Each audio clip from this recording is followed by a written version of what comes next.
ఆవేశంగా ఉద్రేకంగా మాట్లాడేశారు. అయ్యా పవన్ కళ్యాణ్ గారు, ఈ కోపాలు, ఉద్రేకాలు, పౌరుషాలు ఆ రోజు తమని హైదరాబాద్లో అవమానించినప్పుడు ఏమైపోయాయని అడుగుతా ఉన్నాను. ఏమైపోయాయి? అవమానించిన వారింటికి తిన్నాకెళ్తారా? ఓహో, ఏమి రాజకీయం అండి, ఏమి నటనండి.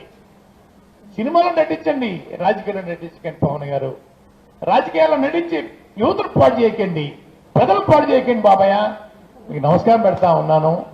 రాజకీయాల్లో ఎన్నో సంవత్సరాల నుంచి ఉన్నామండి. రోజు ప్రజలు సేవ చేసినా కూడా దిక్కు ఉండదు మాకు. మీరు ఎక్కడో హైదరాబాద్ నుంచి వచ్చేసి 6 నెలలకు సంవత్సరం వచ్చేసి సేవ చేస్తారా? అసలు ఏంటో ప్రజల యొక్క పరిస్థితులు ఏంటో అయ్యా తెలుసుకోకుండా మీ వ్యవహార శైలి ఉందన్నయ్యా. ఓకు అమ్మట్లేదన్నయ్యా.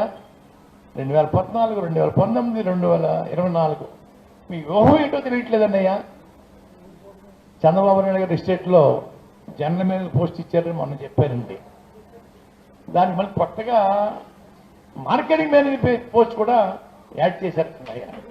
కాపుల్ని కొత్తగా కొనేయడం కోసం మార్కెటింగ్ మేనేజర్ పోస్ట్ కూడా, రెండో పోస్ట్ కూడా ఇచ్చేసి general manager cum marketing manager ఇచ్చేసారన్నయ్యా. ఇది మన ఎమ్మెల్యే కోసం అయ్యా. మా పిఠాపురం పెద్దలు చెప్తుంటారు ఆయన 1,00,000 ఓట్లు మెజార్టీ కదటండి, 3 లక్షల ఓట్లతో గెలుస్తారట.